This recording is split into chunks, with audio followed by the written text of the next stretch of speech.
नमस्कार।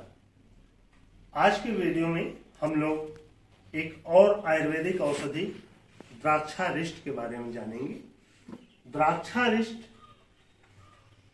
जैसा कि हम सभी औषधि में देखते हैं, सबसे पहले इसका संदर्भ हम लोग देखेंगे भेषज रत्नावली। जो हम लोग डिटेल डिस्कस करेंगे वो उसका संदर्भ रहेगा भेषज रत्नावली। हम लोग जानते हैं आचार्य गोविंददास सेन का लिखा हुआ ग्रंथ है, और उसमें जो इसका इंडिकेशन है वो इम्पोर्टेंट है। ये इंडिकेटेड है उरह छत, सबसे मुख्य इसका इंडिकेशन है उरह छत। इसके अलावा क्षय रोग, कास, श्वास।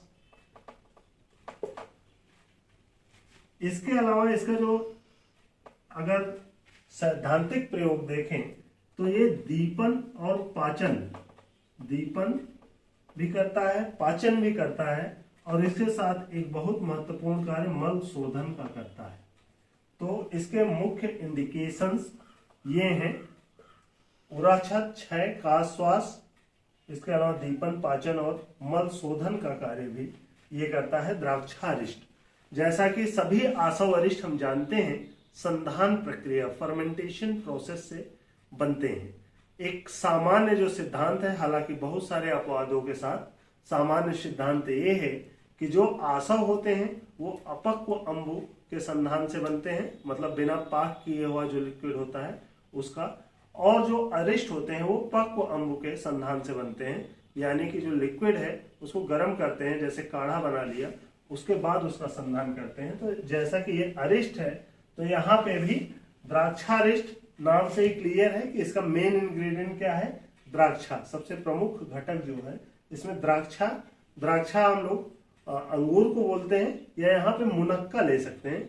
जो मुनक्का है वो द्राक्षा है, तो इसका मुख्य घटक द्राक्षा है।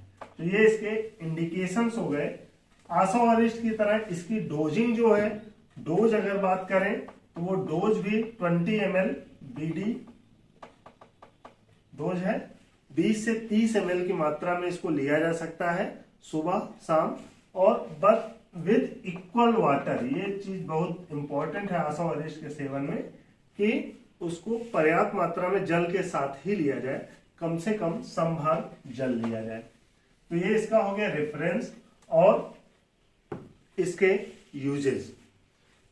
इसके इंग्रेडिएंट्स को याद करने के लिए हम लोगों ने एक कोड बनाया, द्राक्षा प्रिय चतुर मरीच पी विद गुड़। द्राक्षा प्रिय चतुर मरीच पी विद गुड़, ये याद रखेंगे हम लोग। यहां द्राक्षा का अर्थ है द्राक्षा, प्रिय का अर्थ है प्रियंगु, चतुर का अर्थ है चतुर्जात। चतुर्जात हम लोगों ने परिभाषा प्रकरण के वीडियो में ये सब टर्मिनोलॉजी सीखी थी। चतुर्जात में हम लोगों ने देखा था कि दालचीनी होता है, इलायची होता है, तेजपत्र होता है और नाग केसर होता है। तो जब हम लोग चतुर्जात कह रहे हैं तो चतुर्जात में दालचीनी, इलायची, तेजपत्र, नाग केसर, ये 4 चीजें होती हैं।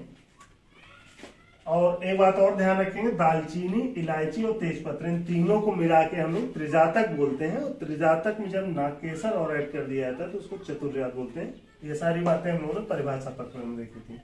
पी का अर्थ है पिप्पली, मरीच का अर्थ मरीची है, काली मिर्च, विद का अर्थ है विडंग, और गुड़ का अर्थ है गुड़।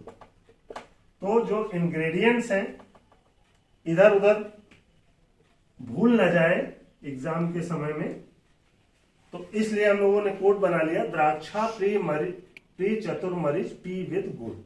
ये द्राक्षारिष्ट का कोड है, और इसके डिकोड करना बहुत आसान है। द्राक्षा का मतलब द्राक्षा, प्रिय का मतलब प्रियंगु, चतुर का मतलब चतुर्जात, मरीच का मतलब मरीच, पी का मतलब पिप्पली। हमारे जितने भी कोड है सब में पी का मतलब पिप्पली है। विद का मतलब विडंग है, हर जगह जहां पे विद आएगा वो विडंग के अर्थ में लिया जाएगा, एम्बिलिया राइप्स। गुड़ का अर्थ है गुड़। बहुत सिंपल सी डिकोडिंग है। इसको हम लोगों ने जान लिया इंग्रेडिएंट्स। अब इसको बनाएंगे कैसे, तो इसका जो मेन इंग्रेडिएंट है द्राक्षा, इसके नाम में भी द्राक्षारिष्ट है, तो आप कोड भी ध्यान रखेंगे द्राक्षा से ही शुरू हो रहा है। और द्राक्षा का इसमें क्वाथ पहले बनाया जाता है। तो कैसे करेंगे, द्राक्षा हम लोग सबसे पहले लेंगे आधा तुला यानी 2.4 kg ये द्राक्षा ले लेंगे और उसका 2 द्रोण जल में पाक करेंगे। 2 द्रोण का मतलब लगभग 24.5 लीटर जल में उसको पकाएंगे और गर्म करना है। कब तक गर्म करना है, 1/4 शेष रहने तक, 1/4 चतुर्थांश अवशेष। तो इसका मतलब 24.5 लिया है तो लगभग 6 लीटर के आसपास जब बचेगा तो तब तक इसको पाक करना है। पाक करने के बाद द्राक्षा को अच्छे से मसल लेना है, मसल के उस क्वाथ को छान लेना है और उस क्वाथ में फिर धातुकी पुष्प ऐड करना है फर्मेंटेशन के लिए। धातुकी पुष्प 240 ग्राम ऐड कर देना है और उसमें गुड़ मिलाना है उसी क्वाथ में 2 तुला की मात्रा में। ध्यान रहे द्राक्षा आपने आधा तुला लिया था, उसका 4 टाइम्स इसमें गुड़ ऐड करना है। तो 2.4 kg आपने द्राक्षा लिया है तो उसका 4 टाइम्स जो है यहाँ पे गुड़ ऐड करना है।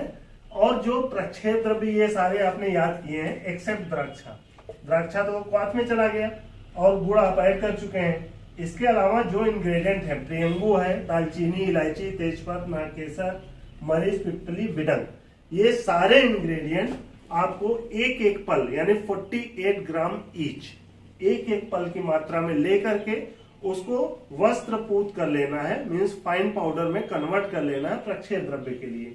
और ये सब इसमें ऐड कर देने हैं। तो आपने क्या क्या ऐड किया है, जो द्राक्षा का क्वाथ बनाया है उस क्वाथ में धातुकी पुष्प ऐड कर दिया है जिससे फर्मेंटेशन प्रोसेस इनहांस हो सके। गुड़ ऐड कर दिया है जो द्राक्षा था उसका 4 गुना मात्रा में। और प्रक्षेप द्रव्य जितने भी हैं वो सारे एक एक पल की मात्रा में फाइन पाउडर करके आपने ऐड कर दिया है। और बर्तन का मुंह बंद करके उसको संधान के लिए, फर्मेंटेशन के लिए एक एकांत स्थान पर रख देना है 1 माह तक के लिए।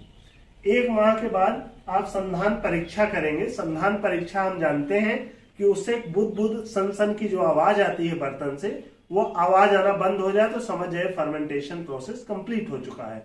दूसरी परीक्षा है कि माचिस की तीली कोई जलती हुई अगर उसके मुंह पर ले जाएंगे तो वो जनरली बुझ जाती है। क्यों बुझ जाती है, क्योंकि उससे CO2 निकल रहा है, फर्मेंटेशन हो रहा है, इसलिए बुझ जाएगी। जब वो बुझना बंद हो जाए तो समझ जाए CO2 निकलना बंद हो गया और फर्मेंटेशन प्रोसेस कंप्लीट हो गया है। तो जब संधान परीक्षा कर लीजिए, लगभग 1 माह में ये कंप्लीट हो जाएगा। और जब संधान परीक्षा पॉजिटिव आ जाए यानी तीली बुझना बंद हो जाए, सनसन की आवाज आना बंद हो जाए, तो उस टाइम में इसको छान लेना है।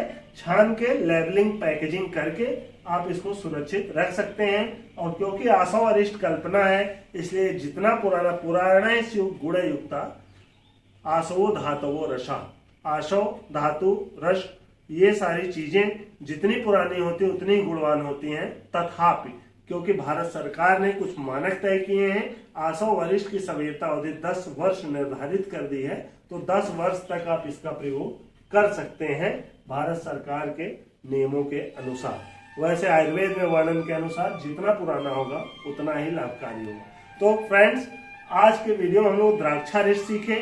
द्राक्षारिष्ट के इंग्रेडिएंट, संधान की विधि नॉर्मल है जैसा हर आसवरिष्ट में होता है। और इंग्रेडिएंट याद रखने के लिए ये कोड याद रखना है, द्राक्षा प्रिय चतुर मरीच पी विद गुड़। द्राक्षा प्रिय चतुर मरीच पी विद गुड़। तो आज का कोड इतना है, फिर मिलेंगे अगले वीडियो में एक नए कोड के साथ। आप अपनी कोई भी क्वेरी हो कमेंट बॉक्स में जाकर लिख सकते हैं।